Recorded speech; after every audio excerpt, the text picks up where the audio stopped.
حرمت علیکم امہاتکم، حرام کر دی گئی تم پر اے مسلمانوں تمہاری مائیں، ماں کی ماں 100 تک کیوں نہ ہو، سب حرام۔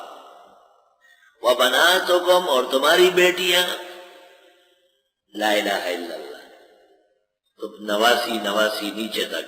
واخواتکم، بہنیں تمہاری، وعماتکم، اور پھوپھیاں تمہاری، وخالاتکم، خالائیں تمہاری، وبنات الاخ، اور بھتیجیاں، وبنات الاخت، اور بھانجیاں، وامہاتکم اللاتی ارضعنکم، اور تمہاری وہ مائیں جنہوں نے آپ کو دودھ پلایا، رضائی ماں۔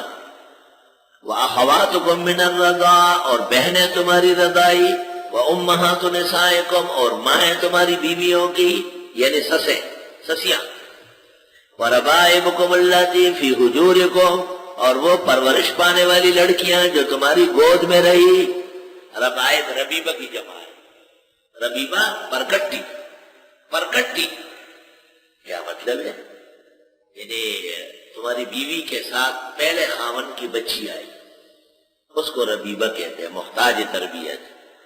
اللاتی، وہ ربیبے، وہ پرکٹیاں، فی حجورکم، جو تمہاری گودوں میں ہیں، من نسائکم اللاتی دخلتم بہن، تمہاری ان عورتوں میں سے جن کے ساتھ تم مل چکے ہو۔ فإن لم تکونوا دخلتم بہن، بس اگر عورتوں سے تم نہیں مل سکے، فلا جناح علیکم، کوئی وبال نہیں ہے تم پر کہ پرکٹی سے نکاح کرو، ربیبہ سے۔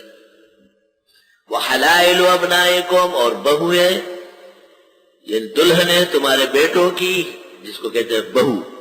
الذین، وہ بیٹے، من اصلابکم، جو تمہاری پشتوں سے ہیں، اصلی نسلی بیٹے۔ وان تجمعوا بین الاختین، اور یہ کہ جمع کرو دو بہنوں کو، بہنوں سے مراد بہن نہیں، ایسی دو قرابت دار جن میں سے ایک مرد سمجھا جائے تو آپس میں نکاح نہیں ہوگا، تو ایسی دو عورتیں ایک وقت میں ایک شخص کے نکاح میں بھی نہیں آئے۔ میں نے پہلے کہا ہے کہ علم کے لیے علم کا ذہن چاہیے، جب تک کہ طالب یا سننے والے کے علم میں علم کا طلب نہ ہو، حرام باللہ کہ وہ بات کو سمجھے، اس میں اور خچر میں کوئی فرق ہی نہیں ہے، برابر ہے، اور دو ٹانگی خچر ہے۔ طالب اور عالم تو اس کو کہتے ہیں کہ وہ مسئلے کو دیکھتے ہی چوکن نہ ہو جائے، یہ اہم مہم بات ہو رہی ہے۔ جیسے بلب بڑا ہو تو بجلی زیادہ کھینچتا ہے، اس طرح جب مشکل گھڑی آتی ہے تو فوراً متوجہ ہو جاتا ہے، اور یہ وہ عام اخباری اور عوامی طرز کے لوگ ہیں تو ان کے لیے مشکلات بہت پیش آتی ہیں۔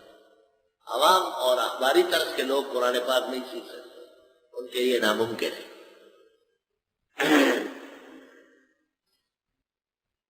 اور یہ کہ جمع کرو دو بہنوں کو ایک نکاح میں، دو بہنیں دو وقتوں میں تو آ سکتی ہے، بیوی مر گئی اس کے بعد اس کی بہن، بیوی کو طلاق ہو گئی اس کے بعد اس کی بھانجی، اس کی خالہ، اس کی بھوبی، ٹھیک ہے، لیکن ایک وقت میں ایک بہن ہے اور دوسری آ جائے، یہ ہماری شریعت محمدیہ میں نہیں ہے۔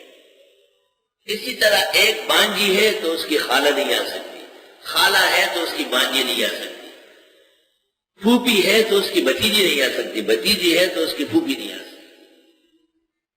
ایسی دو عورتیں، ان میں سے ایک کو مرد سمجھا جائے تو آپس میں نکاح نہیں ہوگا، کسی ایک شخص کے نکاح میں بھی جمع نہیں ہو سکتا۔